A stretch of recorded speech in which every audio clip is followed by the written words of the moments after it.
what's going on, guys? Nick City Rock. We're back at it. Um, definitely want to kick off this season right. Well, as y'all know, we play Boston and the Knicks. I mean, it's Boston and the Knicks. Mm-hmm. We play Boston. I'm Jordan, obviously, and then my co-host is Jonathan. I'll let you introduce yourself, Jonathan. You can speak Yeah. your piece. Yeah, so what's going on, guys? Welcome back to Knicks City Rock. We're here again for a season preview. So we're going to be talking about pretty much the whole Knicks season that's ahead of us here, starting with the Boston Celtics on Wednesday. And that's pretty much, I think, the tenure of the show. So I can't wait to talk about it. So I'll let Jordan just go ahead and dive right into it. Yeah. Also, I do have a little bit something else we can add in and talk about. Besides this matchup that we have on tap. So we'll get to it. But yeah, starting it off, obviously Boston. They just got Drew Holiday. On top of that, they just got Kristaps Porzingis, a familiar face. If y'all don't know, y'all should know. That's going to be interesting just, going up against them. We've already had two, opportunities to play them and kind of be able to understand, who's going to be on the team, who's going to start, who's getting a lot of minutes, and, who's going to have the ball in their hands. So I think, Thibs definitely has more than enough opportunity to, to prepare for them. I personally think that we definitely can beat them. I definitely think that we're more than capable of beating them. I will say though, I think Boston is going to be, I actually was just thinking about it, like where we will probably end up. We could actually talk about that later. I'll let you get to that. I'll let you.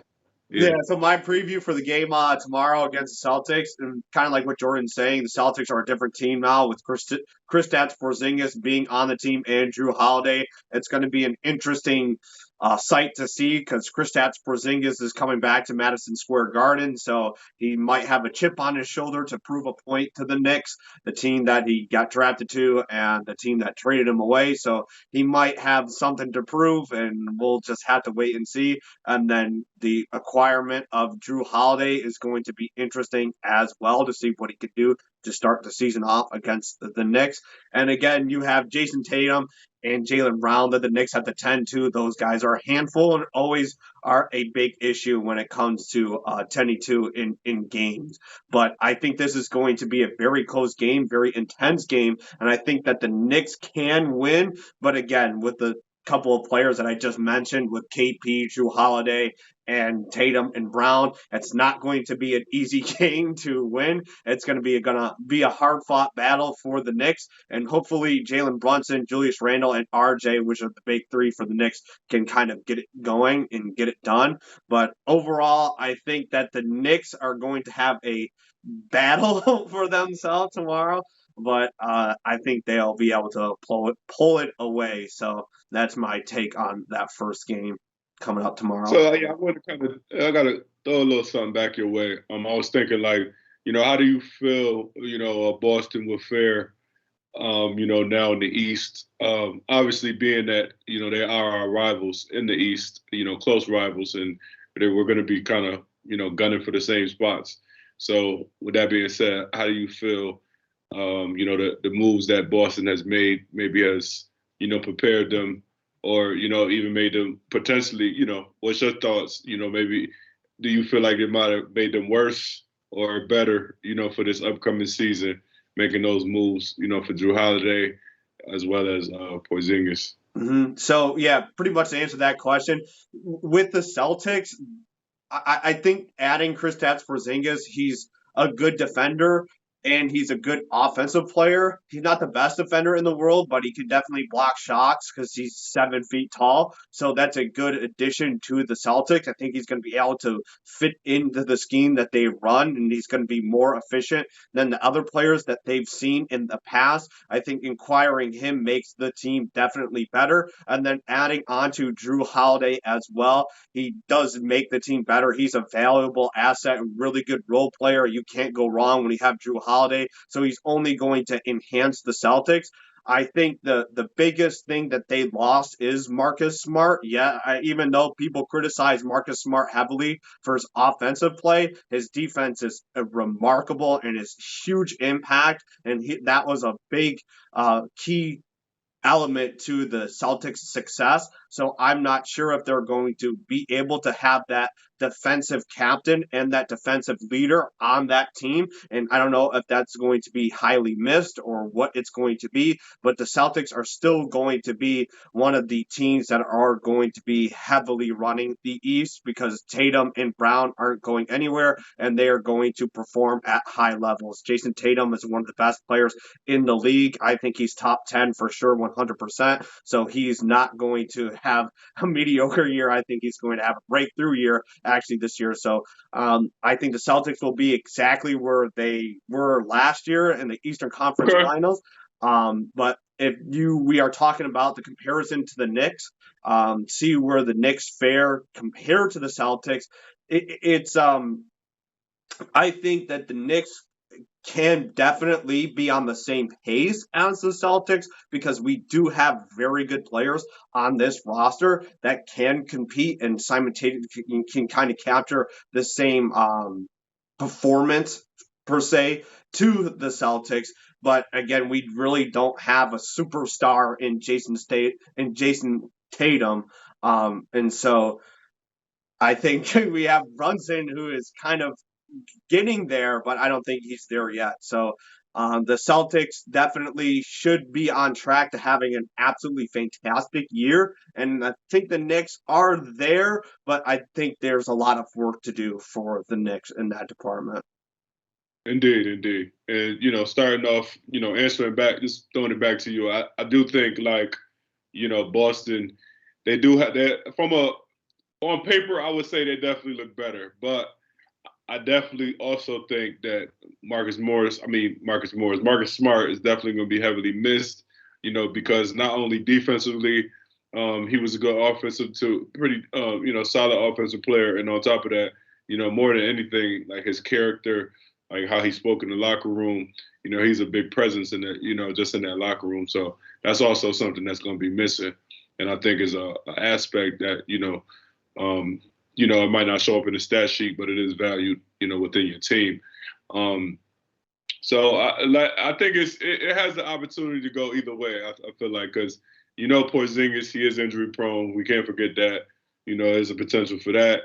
And then on top of that, Drew Holiday he's only getting older. He is about to be 34, I believe. So, he's on the decline. He's not continuing to get, you know what I'm saying? So that's always something to take into account. But I feel like from a defensive standpoint, he's going to slide in perfectly where Marcus Smart, left off at. So that from that standpoint, I think it's just a perfect fit. And as far as comparing them to us, I think with us, I think we definitely banking on Jalen Brunson actually catapult himself into that stardom, into actually being that full on all-star instead of being a fringe all-star what he was last year, actually like insert himself into that conversation of being a bona fide all-star. And I feel like I definitely think they're banking on that. I think that, obviously our hope is to, out of RJ, quickly Grimes, we got to have one of those players, figure it out, and hopefully, show glimpses of stardom as well, because that's only gonna make our team better, and that's going to take us where we need to go. Like I said, compared to the Celtics, they do have bona fide stars, solidify, and that's something that we still need to, develop on that. I definitely think Julius Randle has the opportunity. He has the capabilities of it. Being an all NBA player 2 years in a row, that's not an easy feat. So to be able to show that, that's what I'm saying. It's kudos to him. But in the end, there, as far as his postseason experience goes, doesn't have a good track record in the postseason. So that's kind of a strike against him. And we can't. If we'd have had three, no, we had the two straight bad seat. Wait, no, yeah, three straight bad, postseason performances from Julius Randle since he's been a Knick. So if he does this again, You two. only had two, yeah. 2000 and 2021, and then just last year he missed. Just He's only last done year it back. twice, yeah. So can't go for a three. You know what they say? Three strikes, you're out. Hopefully this So year it's three. So so there we go. Like you said, three. There. So going on three. Hopefully not. Hopefully it's not three. So, but yeah, man. So that's the only thing I will say about this matchup. I definitely feel like we're more than capable of beating them. But we'll see. May the best man win. Anything else you want to say? uh, Regarding this. Go to the yeah, the next topic. matchup. I'm the thing that I'm interested in the most. You were talking about Randall. The matchup between him and KP is going to be interesting. I'm interested to see what that matchup is going to consist of. I'm going to assume, I don't know if that is going to be the matchup that they select with Randall being on Kristaps Porzingis, but we'll just have to wait and see because I'm going to assume that Al Horford's going to start so that Randall is going to match up with him. It's going to be an interesting battle if it's I honestly think it'd be Mitch and KP. okay. Yeah, because Because KP gonna yeah, start at center. I mean And Al Horford's probably there, but we'll see. I going from KP does play power forward and center. I kind of hope that the matchup is Randall versus KP because I want to see that. That sounds fun.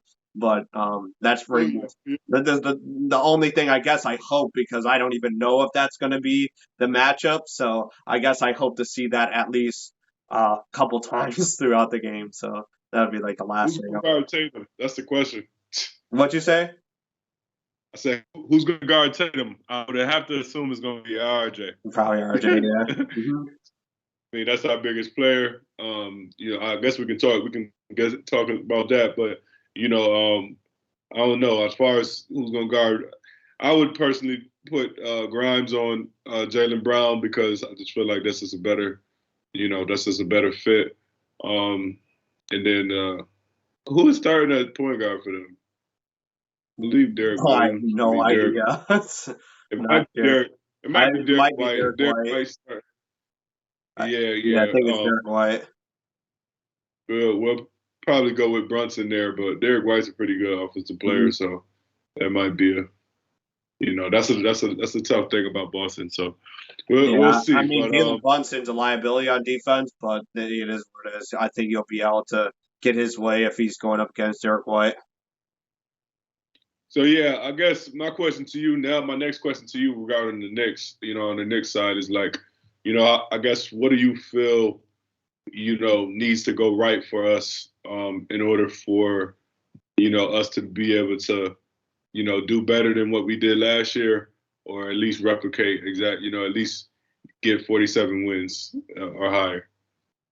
Yeah. To answer that, pretty much, Jalen Brunson just needs to do exactly what he did last year. He kind of catapulted himself towards the ending of the season. He kind of found his rhythm with the team and with his career in itself. So I think if he's able to consistently do that from start to finish, the Knicks are going to be in a better position than they were last year. But the key thing is Julius Randle. Me and Jordan have been talking about Julius Randle pretty much ever since we started this podcast. And so Julius Randle, this is the year that he has to prove that he is a consistent player and he's a good spot to be on the Knicks. Julius Randle, will have consistent games where he'll show out and play, get rebounds, get points. But when it comes down to showtime, when it comes to the playoffs, he really just doesn't show up. I think the New York Knicks will make the playoffs this year. It just entirely depends on how good and efficient Julius Randle will be. That will definitely determine if the Knicks can get farther in the postseason. If they do get there, is if Julius Randle definitely performs. But I think the Knicks have kind of figured out the system that they want to run with. That was kind of the big thing that they were trying to focus on last year. As last year they kind of started a little bit slow and then picked up big time towards the end, and that's when Jalen Brunson was getting things down and Randall was being very consistent and quickly was coming off the bench and getting a lot of points. But I think the Knicks here, I think they're a well-rounded team. They just added Dante DiVincenzo. They also have Josh Hart. Their bench is very good, and they have very good role players like DiVincenzo, Josh Hart, and Hartenstein, who could definitely impact the team. And I think they're going to help the Knicks elevate this season. I think depending on how well our main players will be, our big three with Brunson, Randall, and RJ Barrett, that depends on where the Knicks will be in regards to seeding when the playoffs come, and just it depends on how they perform if they do get into the playoffs. But my hopes are higher than they were last year, so I'm excited for this season to start, and I'm hoping that the Knicks can do a better season than they did last year. But last year was a very good season, so it's going to be hard to it's going to be challenging to do that again and make it even better, because what they did last year was the best season they've had in almost 13 years. So I'm hoping for the best. So Definitely. I definitely think we'll be better. One thing that did pop into my head, and I feel like I've heard other people talk about it as a potential scenario, but luckily, thankfully, we do have Julius Randle, who, in the end, he is pretty durable. He doesn't miss too many games, and that's obviously your best ability is availability. So, that's great. But with that being said, we got rid of Obi, and we kind of, we have Josh Hart basically playing that backup forward position. Hypothetically, if something happened to Randall, he got hurt for a period of time, who would slide into that spot? So I think that is definitely something just to think about.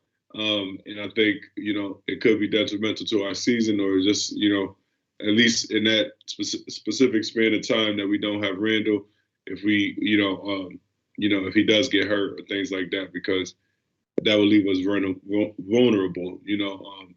Thinking about teams, I was just watching the Lakers and the Nuggets. The Nuggets have Aaron Gordon playing for the 4 spot right now. Think about that, 6'8", athletic. You know what I'm saying? That type of player who can switch on the guards, can play against power forward. We need that type of player. I hate to say it, but I do love Josh Hart, but I don't think it's going to be sustainable for him to play that 4 spot on a regular basis. And I think that I think it'd be good in pinches, in certain aspects, because they do a lot of teams do like to run small and things like that, or play small, small ball. But in the end, you do have some teams who also play traditional, or not even really traditional, just having bigger guys at the 4. And with teams like that, that's not going to work for us. So, what do you think about that? yeah, I mean, realistically, if that does happen, I'm probably going to assume that Hartenstein might rock the power forward. I know he's the backup center, but that is definitely an issue that the Knicks would have if Randall does run into a injury per se. I think pushing Josh Hart at the 4 spot would be very, very risky, because he's really not even close to being power forward. What they probably would do is have Grimes shooting guard, Hart small forward, and then they push RJ at the power forward. I think RJ would be a little bit more suitable to go that route in regards to power forward. Well, hopefully Randall doesn't get hurt because if he's hurt, like you said, we don't have Obi anymore, so we really would be scarce when it comes to finding that replacement in the bench for him to be replaced. I think that Julius Randle is still a very key element to the New York Knicks, and you saw that in the playoffs last year when they played the Heat. Even though people criticized Julius Randle heavily, we missed him game one, and we didn't win that game because he wasn't in. And that injury also, I think, affected his performances in the later games against the Heat. So he is a guy that seems to be there when it matters. He's so to speak Iron Man, so to speak, because he doesn't miss a lot of games. He rarely gets injured, so I think he's able to get in the right shape and do the right things to prevent himself from getting injured and prevent himself from missing games, whatever it may be. So I think that even though hypothetically, like you're referring to, if he does go down, it's going to be a tough way to manage the Knicks because they don't really have a backup power forward and they don't really have other players who can fill that position because like you mentioned, even if you put Josh Hart in the power forward position, it might not work that great because he's not a power forward. He's a small forward shooting guard at best. So if you put him as power forward, you're definitely running small ball. And the Knicks can succeed on small ball because they did it a couple of times in the playoffs and in the last couple of games last season. But in the NBA today, you need big guys, you need big man down there. So I wouldn't really be all that happy if that happened. But yeah, that's pretty much my take on it.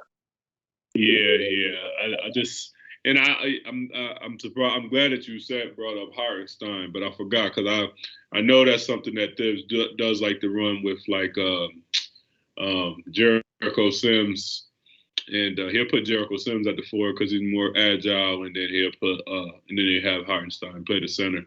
But I just think that that's that'll cover us defensively, but offensively we still a minus because it's like we said, Hartenstein he's a not. I mean, he can score, but he's not like a he's not like a a prime scorer. He's not somebody that's going to like keep your team, hold your team up off the bench. What is it? Sims is a non-scorer. Only lobs, rebounds. Just hustle plays. And then you relying on just quickly and DiVincenzo, and whoever else would play that small forward position, maybe RJ and Spurts or whatever the case may be. But I still think that's a tough five, because it's not as much scoring, it's not as much versatility that we need. I think what Thibs is going to go with is obviously what is probably Hart off the bench, at least right now, until something else kind of reveals itself. But we'll see. I personally think it's going to be, questionable at times. But I also would assume that he, on certain nights, depending on the match and the given day, or the personnel he's going up against, he'll probably like mix and match, Jericho and Hart at different spots, or even probably play them together at times. So I'm interested to see how that's going to be, especially without us having Obi, things like that. So then, yeah. So on to the next topic. I wanted to, actually do predictions from both of us. I want to get predictions from both of us on, where we see the Knicks, ending up falling, in the within that 1 through 8 range for the playoffs. I know we both said that we think they're gonna make it to the playoffs. Well, we know they're gonna make it to the playoffs. Oh boy. So, with that being said, I want us to figure out what our East ranking is going to be. Do you have an idea in your mind right now what you want to go? Or you want me to go first, and I give you a Yeah, minute? you could go first. Yeah. All right. So I'm thinking, me personally, so it's out of Milwaukee or Boston for me, obviously, for the first spot. I'm going to honestly go Milwaukee because I just feel like, I personally feel like Milwaukee because Dame has a chip on his shoulder, obviously with his situation with his ex-wife now, and now he's single. He's out here trying to really show everybody what's going on. So I think he's definitely got to have a chip on his shoulder. He's going to do great this season. Giannis is Giannis. I just think they're going to be a great team. They gonna have a lot of their great. What's the other guy? What's his name? Chris Middleton. So I think they just have a pretty good team that's just they're gonna win a lot of games. They're just gonna be competitive. I think they're gonna probably take that one seed. Boston, I'm gonna have to give Boston number two. That's because, as we talked about, they're a tough team. They're just with the additions of Drew Holiday and Kristaps Porzingis, I think that's just gonna give them, just boost them up and give them the added firepower they need to stay where they need to, stay at the upper echelon of the East and make some, definitely make noise in the playoffs. Oh, this is a tough one. This is a very, very, very tough one. But I honestly think Cleveland. I think Cleveland might take that three spot. I'm not gonna lie. Honestly, because I definitely think Donovan Mitchell's gonna come back firing again this year. What's the other guy? What's his running mate? What's the other guy name? Garland. Yeah, Garland's gonna be good. Again, I think Evan Mobley, he's coming back. He's gonna take a next step. He's only getting better. Young player. Um, Jared Allen, he's a solid player. I just think and then they just got Niang, Gorgeous Niang, and then they got Max Strus. And we know about Max Strus, how he was killing us in the playoffs. So, so like I said, they have the firepower, I believe, on top of that, between the defense and the firepower needed to keep them, at the upper echelon as well. So I'm gonna have to give that to them, Cleveland. And then I'll have to put our boys in there, New York. I think we can definitely make it to that fourth spot, do one better than we did last year. We was in the fifth spot last year. I think we can get to that fourth spot this year. Between, Brunson taking that next step and hopefully becoming an all-star, and then, Randall hopefully staying at that same level. Hopefully RJ taking the next step. That's definitely the hope. Quickly staying solid. Just having all of our young guys continue to be solid and, step up when we need them to. I think that we have the talent and everything needed to, to stay where we are, at least be in that fourth spot. And honestly, even challenge Cleveland. We beat Cleveland last year, so why can't we challenge them again this year? So that's us at the fourth spot. Then it gets a little murky. Well, we could talk about it. I would say I'd definitely give it to Miami, probably for the five spot. Miami's just a great team. They're a regular. I mean, they're not even a regular season team, but they managed to win games and to stay where they need to be in order to get to where they are supposed to be. So I definitely think that Miami is going to they're going to be right in the thick of it.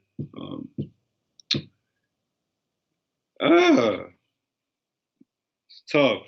This is tough. I know Atlanta's going to be good. They're going to be there. Or honestly, now I'm thinking about it. Honestly, I feel bad. Now I'm really like, what's going on with me? 76ers. Y'all in I was late. I was like, oh my God. You got the Sixers in there? Yeah, honestly, Philly. But see, only reason why I'm kind of skeptical with them is because in the end, you see what's going on over there with James Harden. We don't know if he's gonna come back or not. He might not play at all. So on top of that, so like I said, if they only have Embiid and they only depended on him to take them, I think it's gonna be difficult. They're there. it's only so much he can do. I think Tyrese Maxey he's about the second. He's the closest thing to a second star that's over there. But I don't think that's going to be enough. Just between them two, to get them where they need to go. I think I mean, six seed is still good. I mean, Every in the day. East, they still in the playoffs, so that's not. It's not like they're gonna be a bad team by any stretch. So yeah, so yeah, I'll give them the six seed. But I think it's between 5 and 6 because I definitely think if Harden gets in. Honestly, if Harden gets there, they could challenge between 4 and 5, 6. Honestly, so yeah, that's to be determined. Um, I think Toronto definitely could challenge for that number 7 seed between that 7 and 8 seed.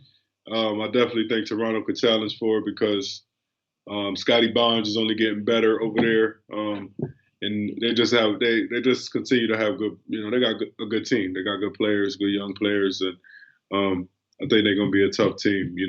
They had our number last year. I think they're gonna be a tough team. I could honestly also give it to between Indy and Atlanta. I think Indy and Atlanta are going to challenge for that spot. I think Indiana is going to be they continually getting better. Definitely rooting for Obi over there. Hopefully Obi, is a solid contributor for them. And Atlanta, just touching on Atlanta. I think Atlanta, they definitely have an opportunity to make noise. Trey Young is Trey Young. So I think he's going to continually be a good player for them. Um, I just don't think, I just think that, honestly, I could even talk about Brooklyn, put Brooklyn in there too. I was going to say Brooklyn. That's another team that's going to be going to be tough. I think they have it's going to be tough. And I was just going to say, it's between those 7, 8 seeds. I think it'd be a dogfight to get in there because it's a lot of good teams. A lot of the teams are better.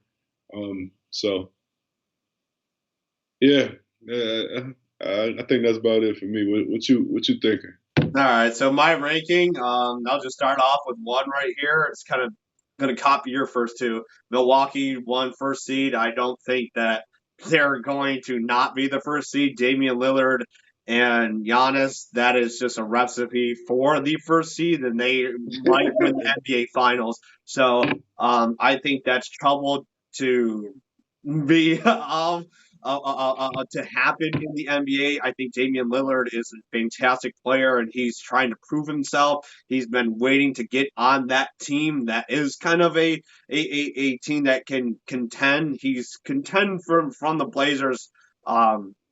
A little bit in his career, but he never got over the hump because it was just him versus the world. And obviously with Giannis, that guy will definitely get you to the promised land. He already proved it before. So I think lock in 100%. The Bucks are going to be the first seed. The second seed is going to be the Celtics, in my opinion. I think that's a team that's going to be. They might be able to compete with the Bucks for the first seed, but I don't see them falling out of the second seed. Tatum, Brown, they're super good. Like we mentioned in the beginning of the show, they are two really great players. And then they just added Kristaps Porzingis and Drew Holiday. I think those are very vital keys to succeed.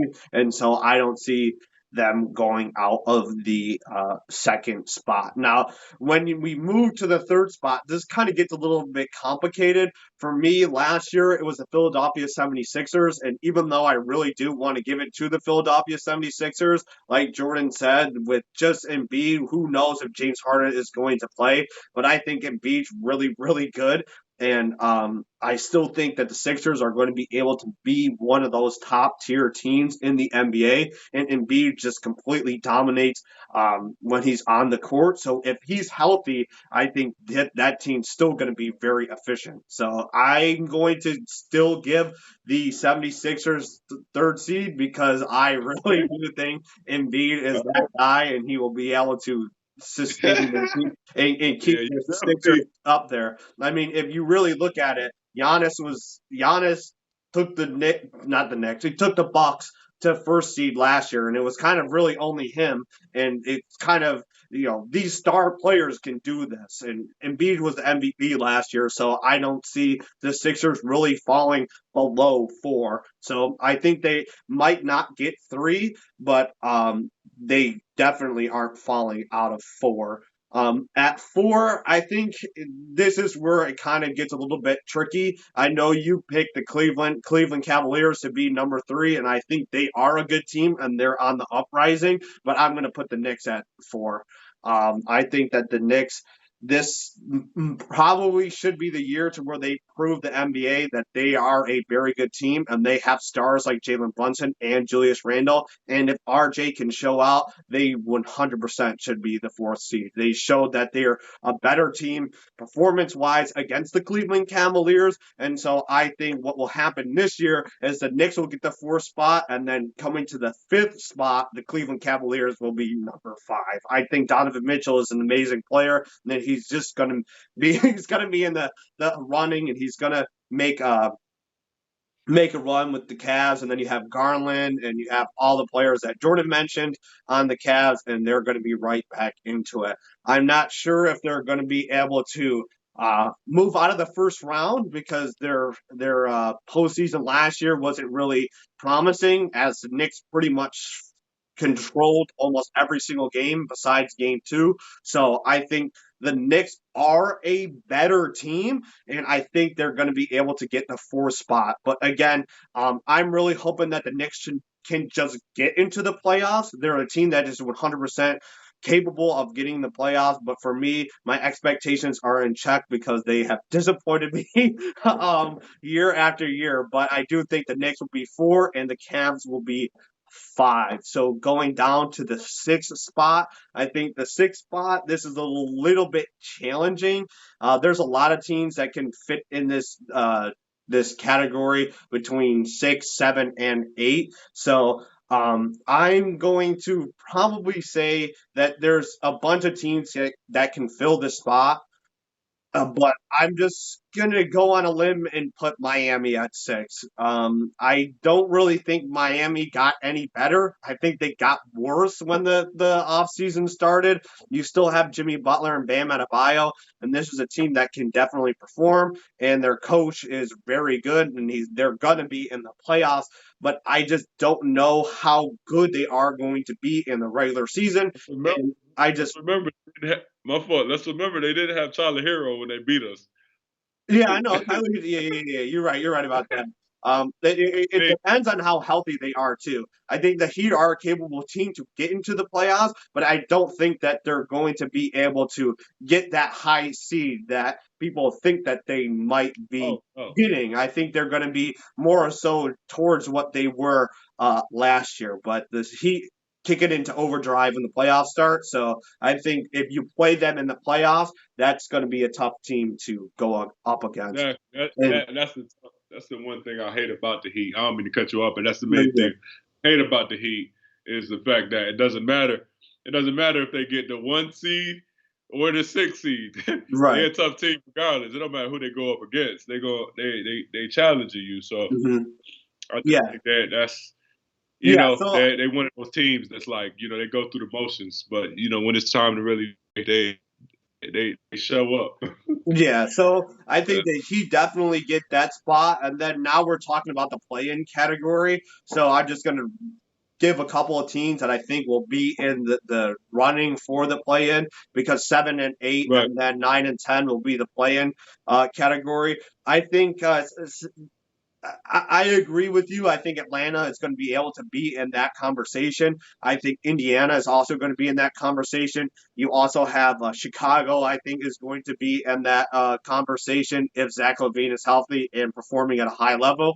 And I think the Hornets might be able to get into that conversation as well, but that just entirely depends on how well their team is rounded with LaMelo and how efficient Gordon Hayward can be. But to lock in the 2 spots for 7 and 8, I think it's probably Atlanta. I think Atlanta's going to be 7.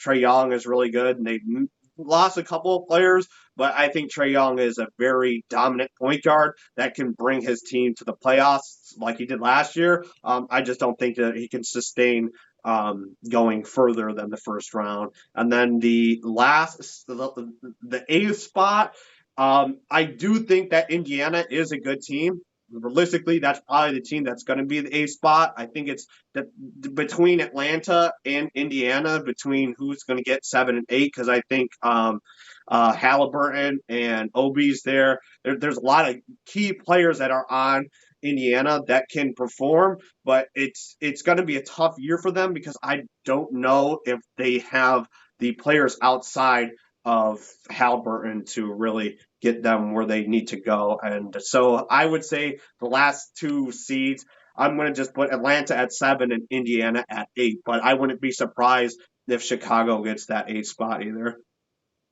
And that's pretty much it for me from my rankings on the East. I think really if you're looking at the way that the playoffs are going to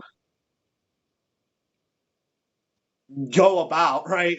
If the Knicks do make the playoffs or any team, it's going to be very challenging for anyone to play these teams. I think if the Knicks are going up against the Cavs again, it's going to be a completely different series than it was last year. But again, you never know what's going to happen in the NBA. I'm just hoping that the Knicks can make the playoffs in general. So we'll see. But that's my ranking. Yeah. I think we can pretty much end it right there. But I would definitely say this was a great show. Um, Definitely looking forward to us being able to, you know, beat the Boston Celtics and actually, start this season off right. Because from what I believe I did hear we like I said, we do play a lot of the better teams early. Believe in the East. I believe we play the Cavs twice actually. Um, but in the first 10 games of the season. So Yeah, Halloween we play them in Cleveland, and then the next day we play them in New York, Cleveland. yeah. So we have our work cut out for us. Looking forward to it. And yeah. Anything else you wanted to add on, man? Yeah, I'm just ready for the season to start. It's been a long awaited wait, definitely through the off season for Nick City. We kind of just started our show right towards the ending of the Knicks season, and unfortunately, it ended with that Miami Heat series. So this is going to be a full long season of Nick City Rock content. So just Yeah. buckle up, get ready. We're going to be doing a lot of podcasts. We're going to be doing a lot of YouTube shorts specifically for me. You'll get a lot of post game reactions from me. I'm not entirely sure if I'm going to be able to get every single game post reaction, but I'll definitely try my best to get a handful of them. So definitely look forward to those. And then Jordan will obviously be talking about a lot of things in regards to the Knicks, whether it be post game or any news that needs to be addressed via YouTube Shorts. So if you like the content that we do here, just make sure you stick around, subscribe, and like everything so you don't miss anything. But we're definitely excited for the Knicks to kick off the season tomorrow, and that's pretty much it from me. All right. Well, hey, see y'all tomorrow. We'll talk more real soon. And Nick City Rock, as always. See y'all again Yep. pretty All right. soon. Peace. Peace.